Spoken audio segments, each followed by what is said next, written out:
주시옵소서.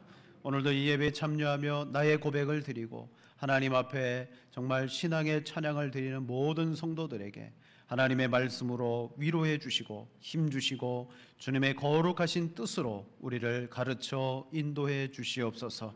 부족한 종을 들어 사용하시는 하나님, 이 시간 성령으로 충만하게 하사 모두가 은혜를 누리는 복된 말씀의 시간 되게 도와주옵소서. 감사드립니다. 예수님의 이름으로 기도드립니다. 아멘. 할렐루야.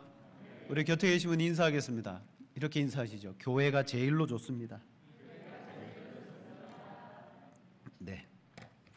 요즘 코로나도 문제고 또 비도 많이 와서 홍수난 곳도 참 많은데 하나님께서 여러분의 가정과 또 삶을 지켜주시기를 원합니다.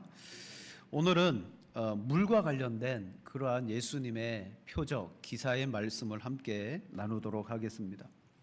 예수님께서 물 위로 걸어오신 기적, 표적이죠. 걸어오심으로 말미암아 이분이 누구신가를 제자들에게 분명하게 알게 했습니다. 이 물 위로 걸어오신 이 표적 이전에 바로 앞에 보면 어떤 사건이 나오냐면 오병이어의 사건이 나옵니다. 이 오병이어도 표적이죠. 여러분, 표적은 단순한 기적이 아닙니다. 그냥 깜짝 놀랄 일이 아니고요. 예수님이 행하신 그 기적은 그것을 통해서 쌓인, 이걸 행하시는 예수님이 누구인가를 우리에게 알도록 하는 것이 바로 표적의 기능입니다. 그러고 보면 표적은 복음서에 많이 기록되어 있습니다.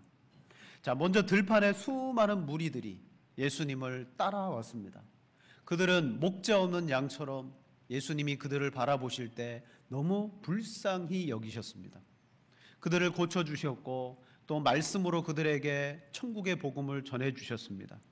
그리고 배고파하는 이들에게 오병이어를 통하여서 여러분 많은 사람들을 먹이고 남는 그러한 표적을 베풀었습니다.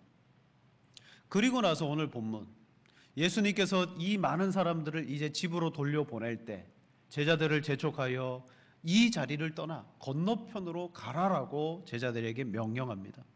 22절에 보면 예수께서 즉시 제자들을 재촉하셨다라고 말씀하고 있습니다. 그 이유는 무엇입니까? 왜 이 제자들을 재촉하셨을까요? 요한복음 6장 15절 말씀에 이런 말씀이 나옵니다.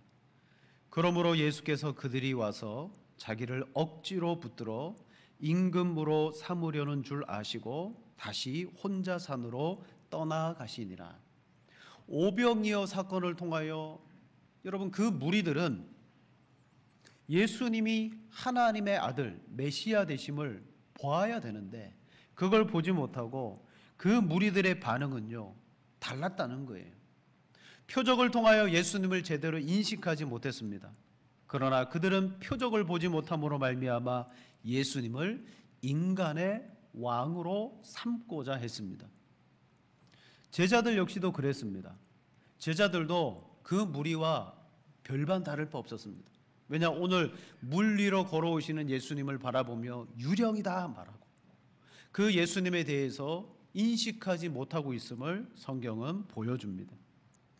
오늘날 이 기독교라는 큰 울타리 속에는요, 정통신학을 하는 정통교단도 있지만 좀 변두리, 극단에 치우친 그러한 신학도 있습니다. 대표적인 신학이 자유주의 신학입니다. 정통신학의 핵심이라고 말하면 이런 것입니다. 예수 그리스도는 하나님이시다. 이 성경을 통하여 이 땅에 오신 예수님, 인간의 몸으로 오셨지만 정통신학에서는 예수 그리스도만이 우리를 구원하시는 하나님이라는 것을 신학합니다. 그러나 자유주의 신학은 어떻습니까? 간단하게 말씀드리면 이렇습니다. 예수 그리스도는 누구보다 신과 가깝기는 했지만 스스로 신적인 존재는 아니었다. 이게 자유주의 신학입니다. 우리보다 뛰어나고 우리보다 인격적으로 아주 고상했다. 그러나 그분이 신과는 가까웠지만 신은 아니었다. 여러분, 구원은 어떻게 얻습니까? 구원은 하나님이 보내신 아들 예수 그리스도를 하나님이 보내신 뜻대로 믿는 겁니다.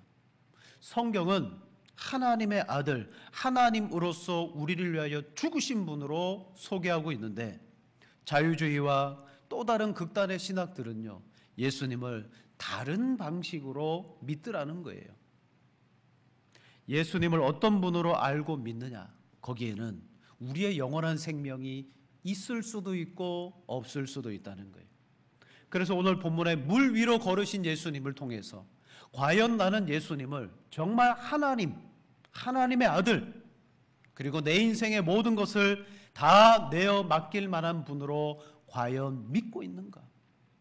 우리는 자유주의는 아니지만 간혹 함께 우리가 예배드리고 있을 때 우리 개개인의 신앙이 어쩌면 자유주의 같은 신앙을 가질 수 있습니다. 예수님은 훌륭한 분이지, 내가 닮아야 될 분이지, 거기에 머무를 수 있다는 거예요. 자, 이 말씀 뒤에 보면 마태복음 16장에 예수님께서 제자들에게 묻습니다. 사람들이 인자를 누구라 하느냐? 제자들이 대답합니다. 더러는 세례 요한, 더러는 엘리야, 어떤 이는 예레미야나 선지자 중에 하나라 하더이다. 이게 사람들의 대답입니다. 사람들의 인식이 예수님에 대하여 세례 요한이라고도, 그리고 엘리야라고도 말하고 다른 많은 선지자 중에 한 사람이다라고 대답했습니다. 그때 예수님이 질문을 받고 이렇게 말합니다. 너희는 나를 누구라 하느냐? 베드로가 제일 먼저 대답하죠. 시몬 베드로가 대답하여 이르되 주는 그리스도시요 살아계신 하나님의 아들이시니이다. 아멘. 사람들의 대답과 제자 중에 베드로의 대답은 확연히 달랐습니다. 어떻게 베드로가 이런 대답을 할 수 있었겠습니까? 바로 오늘 본문에 등장하는 오병이어의 표적과 물 위로 걸으시는 예수님의 그 표적을 겹치고 겹쳐보니까 선명하게 보이는 거예요. 이것도 베드로가 스스로 안 게 아니에요. 예수님이 말씀하시기를 베드로야 너는 참 복이 있구나. 이것을 내게 알게 하신 이는 하늘에 계신 내 아버지시니라. 무리들이 오병이어의 그 귀한 표적을 경험하고도 알 수 없었던 것은 물론 그들의 무지함도 문제입니다마는 하나님이 알려주실 때, 여러분 이걸 계시라고 말하죠. 하나님께서 열어 보여주실 때 그 표적이 진짜 표적의 기능을 다하는 것입니다. 하나님께서 보여주시고 알려주실 때 그 기적을 통하여 우리는 예수님이 하나님이시구나. 성경은 이처럼 성도로 하여금 예수 그리스도가 하나님이시고 예수 그리스도를 통하여 우리가 하나님을 더 깊이 알아가는 유일한 길이라는 것을 제시합니다. 자, 오늘 이 말씀을 통해서 예수님이 어떤 분인지 우리도 깊이 알기를 원합니다. 첫 번째로 예수님은 왜 물 위로 걸어오셨을까? 한번 우리가 생각해 봐야 되겠습니다. 왜 물 위로 걸어오셨을까? 그 밤에 제자들을 재촉하여 건너편으로 가게 만드셨고, 그리고 제자들이 그 밤 사경쯤에 여러분 풍랑을 만나 죽을 지경이었습니다. 밤 사경이면 새벽 3시에서 6시 사이에 일찍이 예수님이 제자들을 보냈습니다. 적어도 이 물 위에서요, 바로 제자들은 수시간 동안에 고생하고 있었습니다. 아무리 자기들의 힘으로 그 강을, 갈릴리 바다를 건너보려고 해도 건널 수가 없었어요. 제자리였습니다. 그때 예수님이 바다 위를 걸어서 이들에게 다가오셨습니다. 가끔 유튜브 같은 데 보면 신기한 영상들이 많이 있어요. 세계의 아주 유명한 마술사들이 빼놓지 않고 하는 마술 중에 하나가 뭐냐면 수영장 물 위를 걷거나 강물 위를 걷는 마술을 보여줍니다.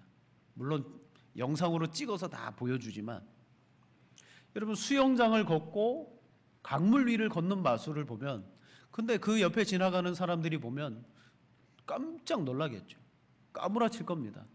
그런데 여러분 마술이라는 게 뭐예요? 마술은 첫째 비밀스러운 장치가 있습니다. 그리고 둘째는요, 사람들의 눈을 교란시키는 그 장치도 있어요. 먼저는 우리가 알지 못하는 비밀 장치가 깔려 있고요. 그리고 우리의 시각을 바꾸어 버리는 그런 장치가 있어요. 그래서 물 위를 걷는 그 사람을 보면 우리는 진짜 물 위로 걷는 것 같지만 실은 이미 그 전에 다 준비를 해놓고 그냥 걸어가는 것이죠. 왜 마술사들이 그 마술을 자꾸 하려고 할까요? 너무 유명하고 그리고 사람으로서는 할 수 없을 것 같은 그러한 행위이기 때문에 마술사들은 단골 소재로 하는 것 같아요. 자, 제자들이 수울이나 떨어져 있었습니다. 그 말은 적어도 한 4km, 5km 정도의 거리를 예수님이 걸어가셨어요. 예수님이 배 가까이 가자 제자들이 몹시 두려워하며 떨었다라고 말합니다. 26절 말씀. 제자들이 그가 바다 위로 걸어오심을 보고 놀라 유령이라 하며 무서워하여 소리 지르거늘. 여러분, 우리도 실은 이 상황 속에 예수님을 목격하면 우리도 두려울 수밖에 없어요. 여러분, 사람이 참 겁을 잘 먹어요. 그런 거 느끼시죠? 그냥 뭐 설거지 이렇게 하고 있는데 남편이라도 뭐 그냥 가끔 그냥 조용히 못 들은 거예요. 옆에 하고 어깨를 툭 치면 까무러치죠. 막 머리를 감다가도 눈 감고 머리를 막 감는데 갑자기 목욕탕 뒤에 누가 서 있는 것 같은 느낌이 드시죠? 아, 우리는 쓸데없는 두려움이 생기는데 그 밤에 물 위로 걸어오는 형체를 보았을 때 두렵지 않겠느냐. 그런데 성경은 제자들이 왜 예수님을 보고도 두려워했는지 그 이유를 밝히고 있습니다. 마가복음 6장 52절 다 같이 한번 읽겠습니다. 이는 그들이 그 떡 떼시던 일을 깨닫지 못하고 도리어 그 마음이 둔하여 졌음이러라. 아멘. 예수님을 보고 제자들이 두려워했던 이유에 대하여 마가복음 기자는 떡 떼시던 일을 기억하지 못하고 깨닫지 못하고 도리어 그 마음이 둔하여졌다. 즉, 떡 떼시던 사건과 물 위로 걸어오는 이 사건은 서로 연결되어 있다라는 걸 말합니다. 오병이어의 사건에서 그 표적을 통하여 예수님이 누구인가를 분명하게 깨달았다면, 알았다면 물 위로 걸어오신 그 예수님을 보고 두려워하지 않았을 텐데 오병이어의 표적을 알지 못함으로 이 예수님을 보고도 그들은 마음이 둔하여서 어떻게 해요? 두려워졌더라. 이거예요. 오늘 우리가 신앙생활하면서 세상에 어떤 일이 일어나고 내 인생에 어떤 풍파가 일어나도 예수님이 누구인가를 분명하게 믿으면 마음이 둔해지지 않습니다. 당황하지 않습니다. 그 급박한 상황 속에서도 예수님은 그래, 나의 하나님이야. 오늘 나를 죄에서 구원하시고 부활하셨고 나도 그렇게 하시는 주님이시야. 그 분명한 믿음이 있으면요, 우리는 마음을 지키게 되고 어떤 두려움도 이기게 될 줄로 믿습니다. 바로 오병이어를 통하여 알지 못했다는 거예요. 그러니까 이 표적에서도 제자들은 두려워했다. 그러므로 물 위로 왜 걸어오셔야 했을까? 간단합니다. 오병이어의 표적으로도 여전히 깨닫지 못하는 제자들에게 또 다른 표적으로 그들로 하여금 예수님이 누구신가를 알게 하시기 위해서 오셔야 했습니다. 표적의 목적은 똑같아요. 예수님이 누구신가를 알게 합니다. 그런데 여기 한 사건이 추가가 되죠. 베드로가 자신도 물 위로 걸어서 예수님께로 가도록 해 주십시오 요청을 합니다. 그때 예수님이 그를 물 위로 걷게 하십니다. 하지만 얼마 가지 못해 바람을 보고 두려움에 빠졌습니다. 그리고 물에 빠졌죠. 그때 예수님께서 베드로를 책망해요. 다른 거 책망하지 않습니다. 뭘 책망합니까? 믿음을 책망합니다. 믿음이 작은 자여 왜 의심하였느냐. 여러분, 이것은 단순히 바람을 보고 두려워서 빠진 차원의 문제가 아니라 무엇에 대한 믿음입니까? 예수님을 왜 의심했느냐. 오병이어의 표적을 보고 그 이전에 또 다른 표적들을 통하여 예수님을 봤음에도 불구하고 왜 내 마음속에 믿음의 확신이 없고 의심하느냐. 여러분, 이것은 지금까지 있었던 일에 대한 결과입니다. 내가 이렇게 하나님의 아들, 하나님임을 기적과 표적을 통해서 알려주었는데 너는 왜 의심했느냐. 베드로는 의심했기 때문에 물에 빠졌습니다. 예수님이 누구신가에 대하여 분명한 확신이 있었다면 의심하지 않았을 거예요. 끝까지 예수님께 갔을 것입니다. 여러분, 이것은 우리의 신앙의 여정과 똑같아요. 하나님의 은혜로 예수 그리스도가 하나님 되시고 나를 위하여 죽으시고 부활하심이 믿어졌습니다. 여러분, 믿으면 구원받는 거예요. 믿어지는 것 자체가 거듭남이 되어지는 거예요. 그러나 살아가면서 여러분, 예수님에 대하여 더 깊이 알지 못할 때 우리는 의심하게 되고 두려워하게 되고 신앙에서 멀어지게 돼요. 오늘 베드로는 분명한 믿음이 있었다면, 즉 예수님이 물 위로 걸어오신 목적, 이 베드로의 실패가 종합적으로 보여주는 것은 분명한 믿음에 대해서 가르쳐 주시기 위함이었다. 그리고 이 믿음을 갖고 우리로 하여금 안심하며 살아가도록 예수님이 허락하시기 위해서 오셨어요. 제자들에게 가까이 다가와서 제일 먼저 하신 말이 이거죠. 안심하라, 내니 두려워 말라. 오늘 우리가 예수 그리스도를 믿으면 영원한 구원이 있어서 우리는요 영원한 평안을 얻습니다. 이 땅에서도. 물론 예수님 때문에 내가 뭐 성공하냐 높이 올라가냐 그 문제가 아니에요. 여러분, 아무리 높이 올라가 보십시오, 평안함을 잃어버리면 그거 아무것도 아니더라고요. 오늘 예수님은 세상이 줄 수 없는 안심, 평안함을 우리에게 허락해 주시는 분으로 오십니다. 이 모든 것은 다 어디에서 나옵니까? 예수님을 어떻게 믿느냐. 마태복음 8장에 보면 일찍이 제자들이 바람과 파도에서 고생할 때 예수님께서 그것을 잠잠케 하시는 사건이 나왔습니다. 그건 어쩌면 오늘 본문 물 위로 걸어오신 이 사건에 비하면 좀 약한 것 같지만 이미 그 사건 속에서 제자들은 예수님은 누구실까 궁금증을 갖게 되었습니다. 자, 우리 성경을 보십시다. 마태복음 8장 26절 27절 두 절 같이 읽겠습니다. 예수께서 이르시되 어찌하여 무서워하느냐. 곧 일어나사 바람과 바다를 꾸짖으시니 아주 잔잔하게 되거늘 그 사람들이 놀랍게 여겨 이르되 이가 어떠한 사람이기에 바람과 바다도 순종하는가 하더라. 아멘. 그때도 똑같은 문제예요. 믿음의 문제였습니다. 믿음이 작은 자들아, 전체 제자들을 향하여 예수님이 말씀합니다. 그리고 바람과 파도를 잔잔케 만드십니다. 그러자 제자들이 말하죠. 이가 어떤 사람이기에. 그때는 예수님께서 하나님이시라는 것을 그들은 인식하지 못했어요. 그런데 좀 다른 거예요. 그래서 놀랍게 여겼습니다. 그러나 오늘 본문에 물 위로 걸어오신 예수님을 그들이 목격합니다. 그리고 나서 33절에 말하죠. 배에 있는 사람들이 예수께 절하며 이르되 진실로 하나님의 아들이로 소이다 하더라. 첫 번째 8장의 사건에서는 이가 누구이기에 궁금증을 가지고 있었다면 오늘 본문에서는 진실로 하나님의 아들이십니다.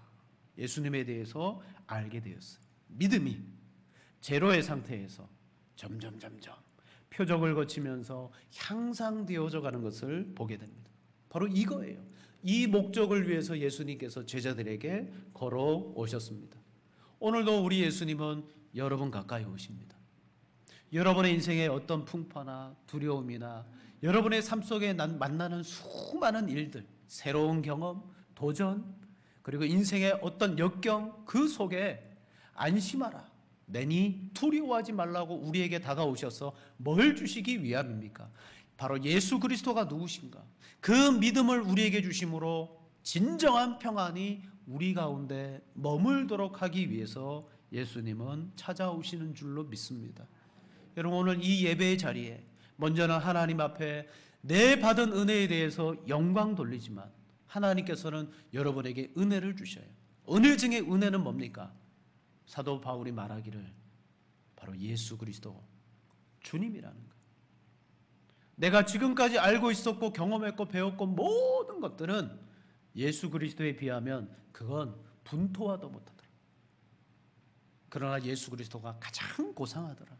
신앙이 깊어지고 경건의 삶이 더 깊어지는, 여러분, 그 능력이 어디에 있습니까? 누구보다 예수님을 깊이 아는 데 있는 것입니다. 그리고 나 자신에 대해서는 상대적으로 예수님을 알아가면 알아갈수록 나에 대해서는 나는 아무것도 아니구나. 나는 진짜 힘이 없고 나는 능력이 없구나. 여러분, 이걸 알아가는 것이 뭐냐? 그게 성화예요.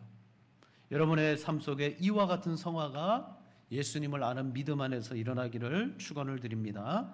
자, 그러면 예수님이 하나님의 아들이십니다. 성경적으로 그럼 도대체 예수님은 어떤 하나님의 모습으로 오셨는가? 두 가지만 살펴보겠습니다. 두 번째로, 예수님은 피조물을 다스리는데 오늘 본문에 보면 물을 다스리는 하나님이십니다. 물을 다스리는 하나님. 오늘 이 표적은요, 피조물을 창조하시고 다스리는 하나님의 그 모습을 그대로 보여줘요. 창세기 1장 2절 말씀에 보면 이렇게 말합니다. 땅이 혼돈하고 공허하며 흑암이 깊음 위에 있고 하나님의 영은 수면 위에 운행하시니라. 아멘. 하나님이 천지를 조성하고 창조하실 때 땅, 그리고 물, 그리고 어떤 공기, 이 모든 것들이 그냥 질서 없이 섞여 있었습니다.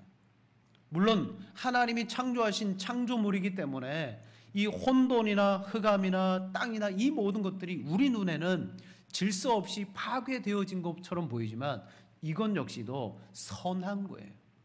왜냐? 아직까지 질서가 잡히지 않은 거죠. 하나님은 거기에 어떻게 하십니까? 공허하고 그리고 흑암이 서로 뒤섞여 있는 그곳에 이미 창조하시는 영인 성령님께서 그 물 위에 운행하고 계셨다라고 표현합니다.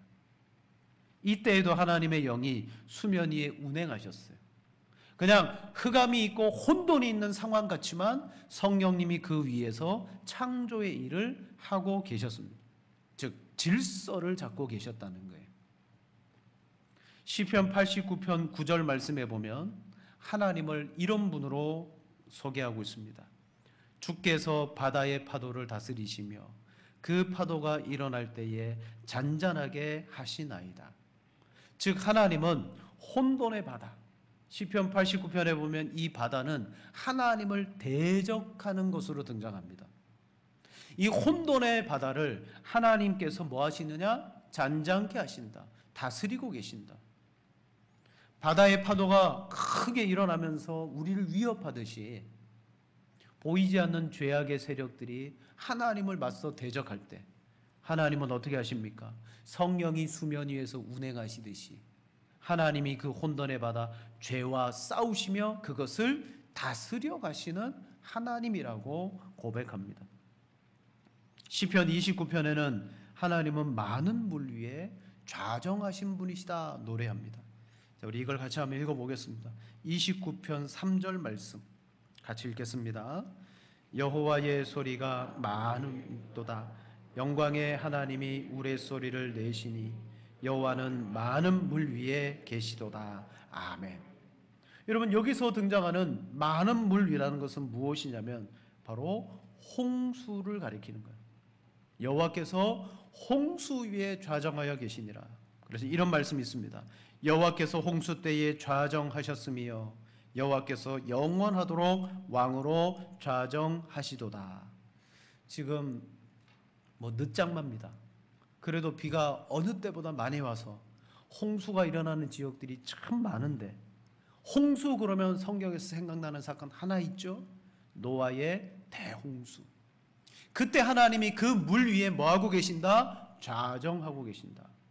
대홍수는 여러분 물로 인한 심판입니다. 물 위에 하나님이 좌정하고 계신다는 것은 다시 말하면 하나님께서 물로 이 세상을 심판하는 심판의 주로 앉아 계신다는 거예요. 하나님은 물 위에 심판의 주로 계십니다.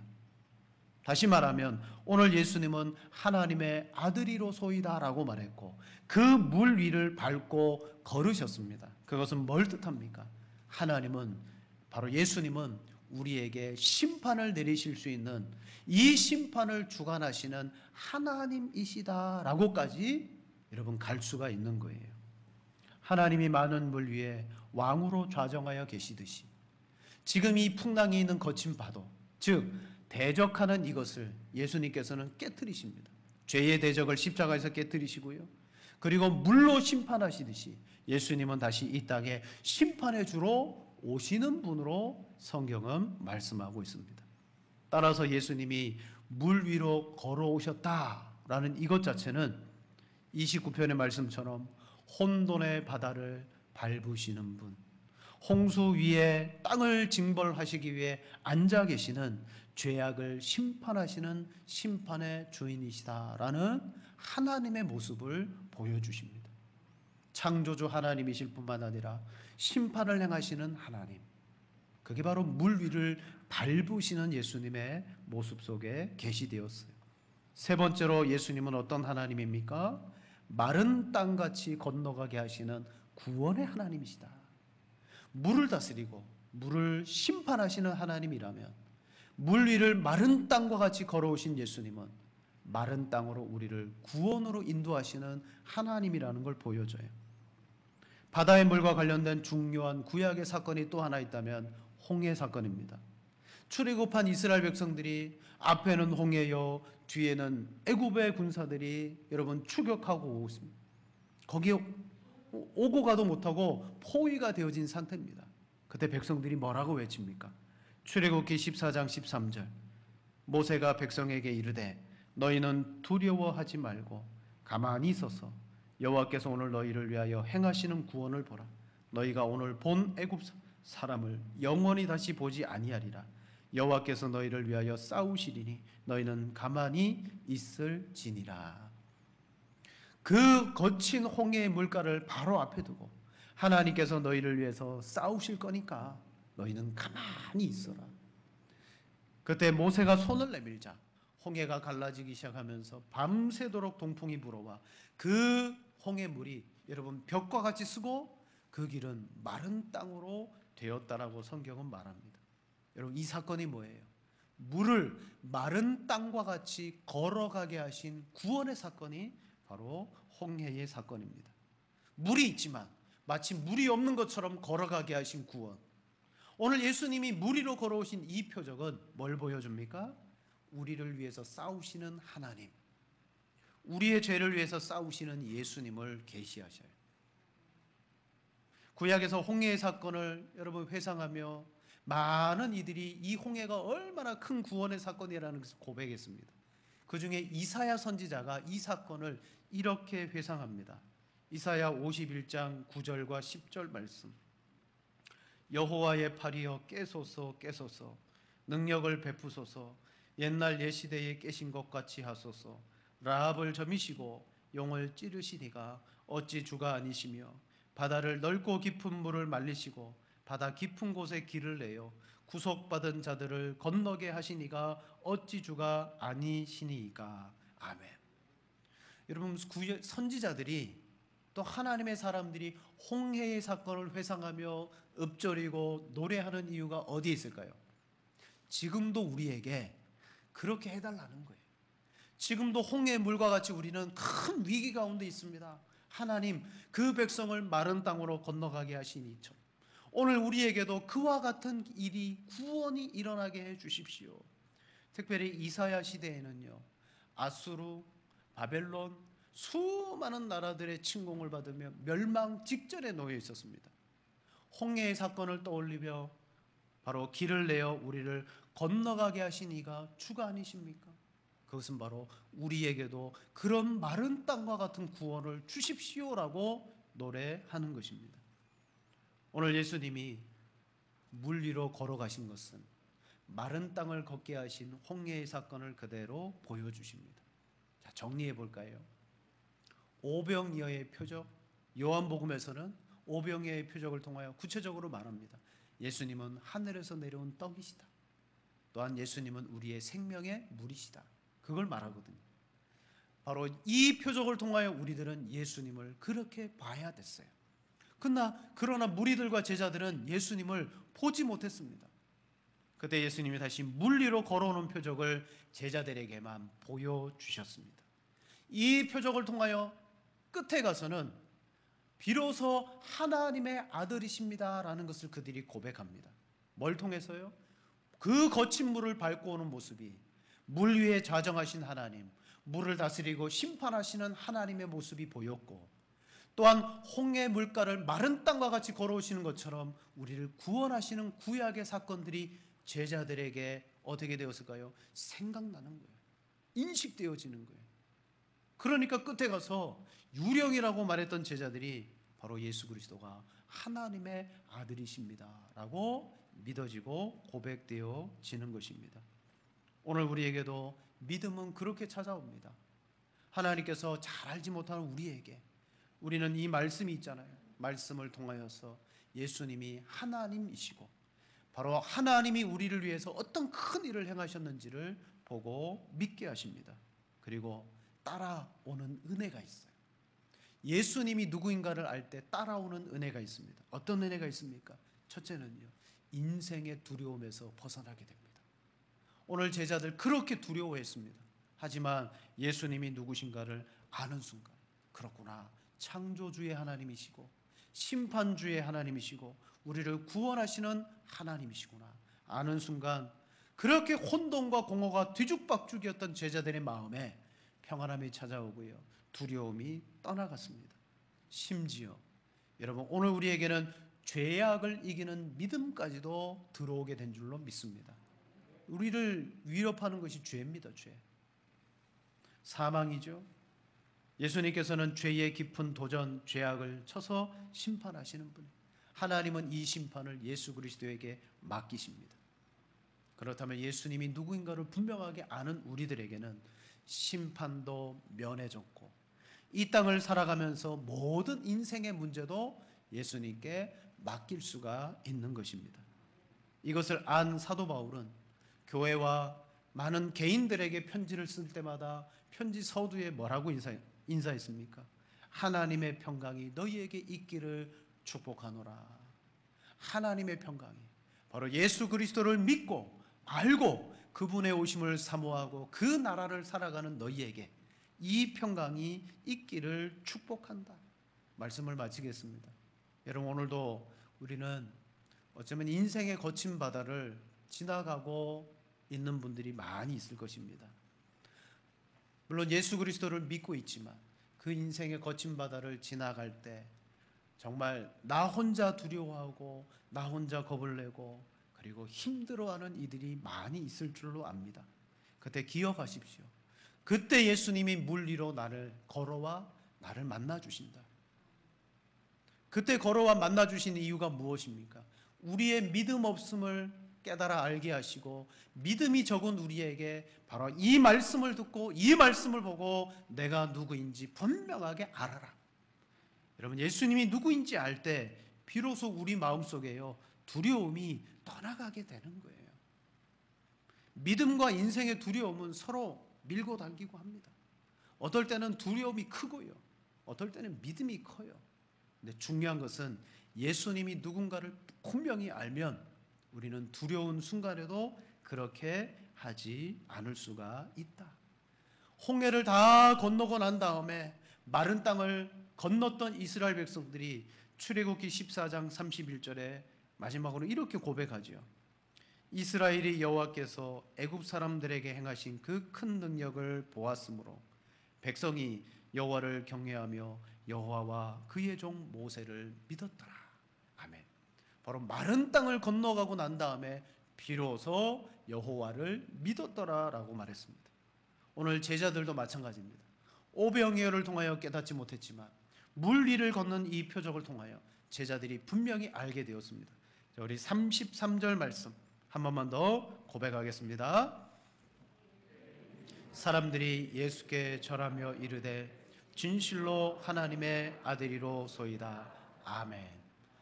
바로 이 믿음의 경험이 마태복음 16장에 가서 베드로의 여러분 그 믿음의 고백이 나오는 거예요. 주는 그리스도십니다. 살아계신 하나님의 아들이십니다. 오늘 제자들에게 다가와서 예수님이 이렇게 말했죠. 내니 두려워 말라. 여기 등장하는 내니라는 표현은요, 우리가 많이 들어서 아는 표현입니다. 예수님의 자기선언, 하나님의 자기선언입니다. 요한복음에 보면 나는 양의 문이다, 나는 목자다, 뭐 이런 표현들이 다 똑같은 예수님의 자기선언입니다. 바로 나는 누구다, 내니, 에고 에이미, 나는 나다.